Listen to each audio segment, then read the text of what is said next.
Now, I personally don't think I have any business commenting on how the 2025 relaunch of the Louis Vuitton Murakami collection is going. I have zero skin in the game, but I do feel like there are some lessons to be learned, so here we go. Welcome back to A Briefcase of Luxury, where we love to chat about all things related to life, learning, and luxury. While I have no intentions of quitting my day job as a business professor, I would love to continue to grow this channel, so thank you for being here today.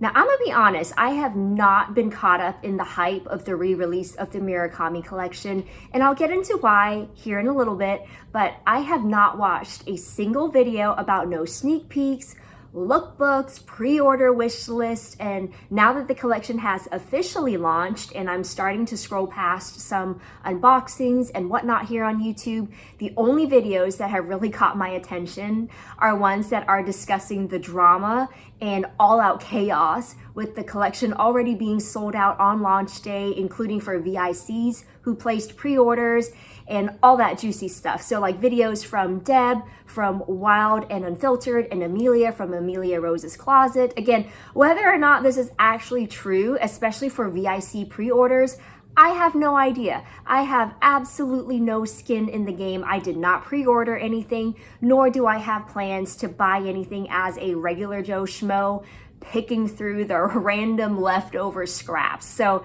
this is me purely looking in and commenting as an outsider. For some context though, did you know that a multicolor piece was the very first luxury purchase I ever made?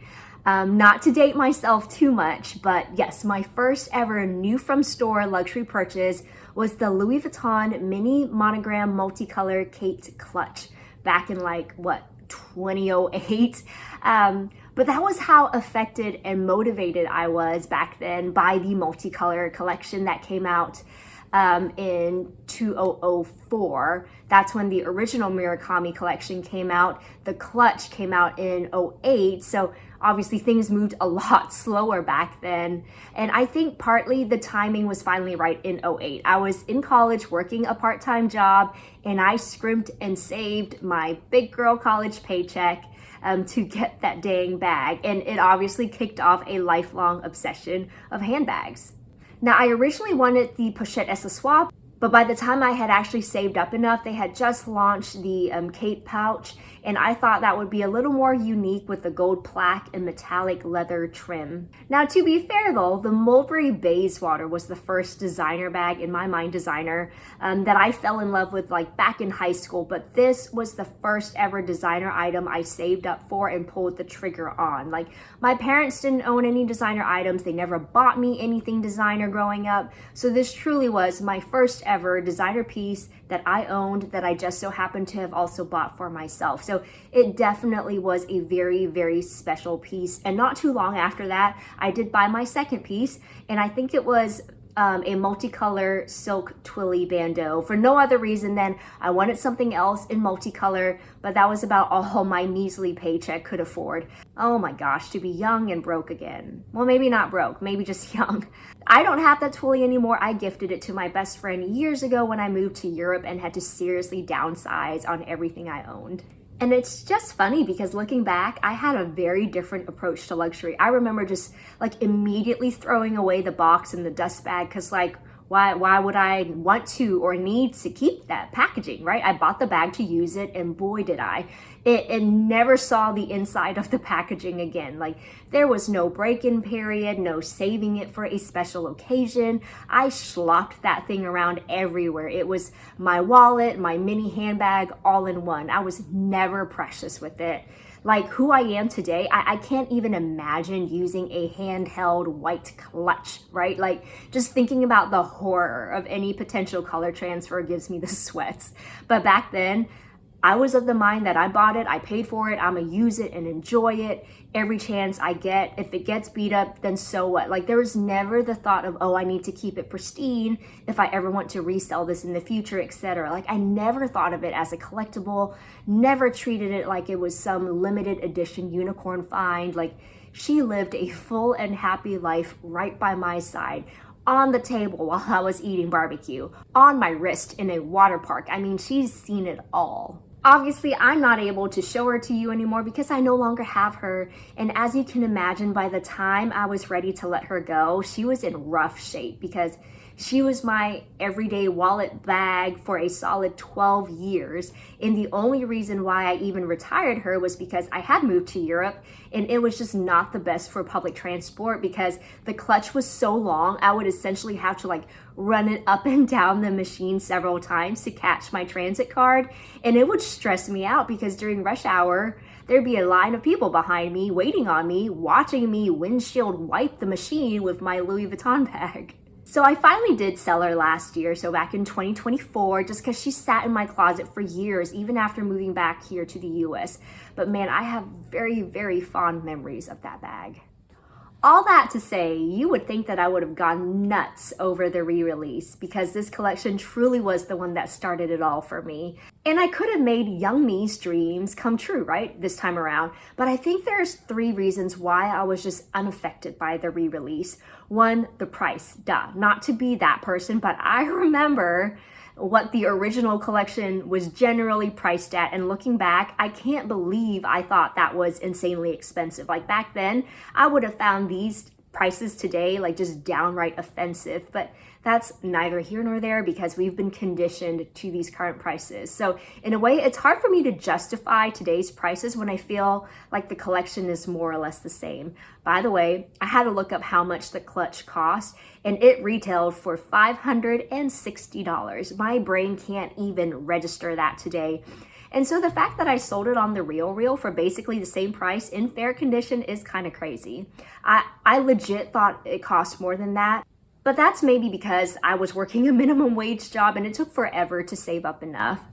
2, I think partly because I've been using a multicolor piece for basically my entire adult life. I lacked the feeling of FOMO when this re-release was announced because essentially I didn't feel like I missed out on the original collection. I was there, I got my piece, and I enjoyed it, held it in my hands day in and day out for over a decade. There was no sense of FOMO left in me. Now, I'm not taking away from those who are drooling over this collection either because they weren't interested or they weren't able to buy it when it was first released, or more likely they were too young, or maybe they weren't even born, right? Honestly, it hurts my heart a little thinking about my freshman college students being born in 2006, I think. So even after this collection was launched. But yeah, for those that weren't around or missed it, all they could have done since was hunt for it pre-loved. So I get the excitement. I really do.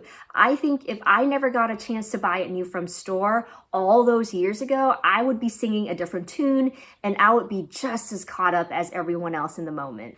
The final reason makes me kind of sad, and it's the fact that I feel like I am too old to enjoy it like I would have back in my 20s, right? That's a really sad feeling. And for anyone who is slightly older, please don't be offended, and please continue to do you if this collection is right up your alley. But when I look at this new collection, it's the same feeling I got when I tried on those Prada bow bags in store last year.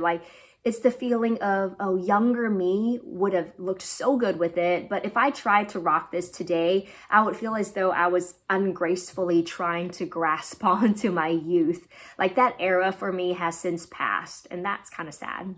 And this is also kind of related because as much as I appreciate the collection, I realize it's not my aesthetic anymore. And my reasons for buying it now would not have been the same as when the original collection first came out. 20-year-old me loved color, loved funky clothes. But I think what's also so interesting is that in the depth of the quiet luxury era today, where everything else is moving towards no logos, no branding, and all neutral palettes, this really is quite jarring and completely against the current norm. So the fact that this has sparked so much interest is also kind of cool. Because yes, while it's bright and ostentatious, it's also nostalgic and historical at the same time. But that being said, I'm curious as to how many people are buying these pieces to use versus simply to collect and admire from their closet and hope to resell for a profit in the future. I have nothing against either of those strategies. And I guess that's the other thing. The luxury market has changed quite a bit over the past 20 years, especially the pre-loved market. Back then,